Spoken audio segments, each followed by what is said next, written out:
Good evening, ladies and gents. D.W. Pastor Barry here. I don't actually speak that way. You know that. Daily Guideposts Devotional from my year, 1978. Today is my last day of being 46 years old. The big 40 plus 7 tomorrow. It's been a satisfactory day. My throat is, as you can hear, it's got some issues. I got some congestion going on. Got some prayer at church tonight. I'm not going to claim any sickness. Sister Julie does actually have the vid. She's our ministry partner. This is her home that she has with her husband. I share this end of it. I'm one of the co-founders of our ministry, and so is she and her husband. So anyway, it is December the 11th. Work wasn't so great today for us, but at least we got out and did a little bit of something. I had church tonight. I'm the only one from this house who went. Service was pretty good. The preacher was really on fire tonight, our pastor. Lord love him. This is January the 4th. If you're not familiar with these books, they don't have titles. They only have the dates. So this is January the 4th. 1 Corinthians 13:12 tells us, "For now we see through a glass darkly, but then face to face. Now I know in part, but then shall I know, even as also I am known." Let's take a look. We're going to read only a few verses in the King James Bible here tonight. The heading in my Bible in 1 Corinthians 13, before verse 11 says, "Put away childish things." That's good advice. So here's what it says. "When I was a child, I spake as a child. I understood as a child. I thought as a child.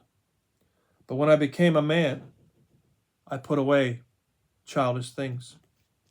For now we see through a glass darkly, but then face to face.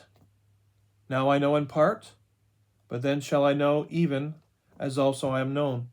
And now abideth faith, hope, charity, these three, but the greatest of these is charity." Of course, in the King James Bible, charity means love. And if you read in the book of 1 Corinthians, you'll see what it says about charity or love and how you can have all these gifts and manifest all this different stuff, but if you don't show the love of Christ to people, it's all for nothing.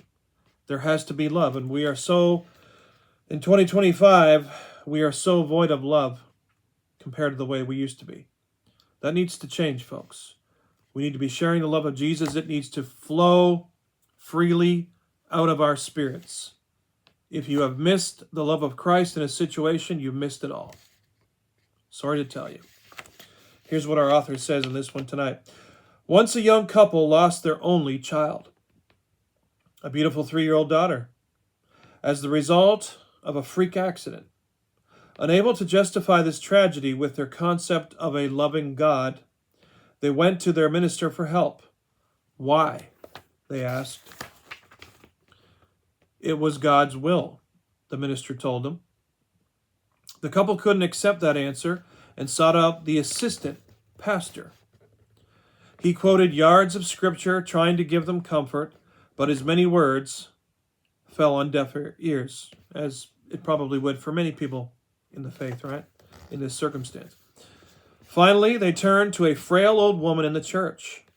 She had little formal education, but she knew her Bible well. Surely she could give them a spiritual answer. After hearing the details of the child's death, the old woman didn't utter a single word. Instead, she tenderly wrapped her arms around the heartbroken couple's shoulders, and together they cried the hurt away. Sometimes when answers aren't easy, our best statement is silent caring."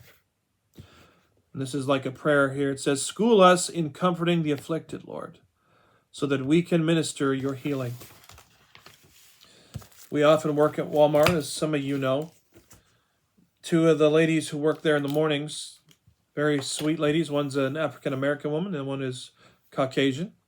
Sister, well, she might be a Christian, I'm not sure, but her name is Renee. She claims to be a woman of faith. She prays, she says. And then the other one is Mary, Miss Mary we call her. And I approached them the other day and I said, you know what?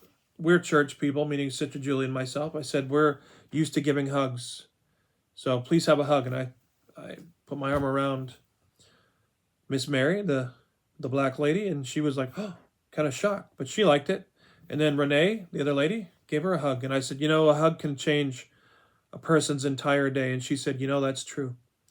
And I got to thinking more about that. Why is that? You can say things to people, you can do things, and it doesn't really impact, but a hug. I think there's so much love in a hug. It's physical. A hug can basically change a person's day, change the direction. It shows them a form of affection. In our church, we hug each other when we see each other. I didn't do that today because I have some scratchy throat stuff going on and congestion. I'm worried that I might have the vid, but I'm claiming that I don't, praying against it. So I just shook hands from a distance. But still, I've been in those churches where people do give hugs, and it's just so much better. There's something in a hug that just shows the love of Christ. Can't explain it. Maybe you can better. But love people. This world needs love, folks. It doesn't need your hate, your condemnation, or your judgment. It needs the love of Christ. Because through the love of Christ, it can bring conviction on somebody.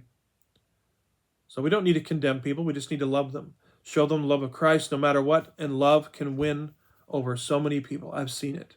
I have seen it, folks. Take that to the bank. God bless you guys. Thank you for tuning in with me. I will see you in the next 1978 edition of a daily Guidepost Devotional.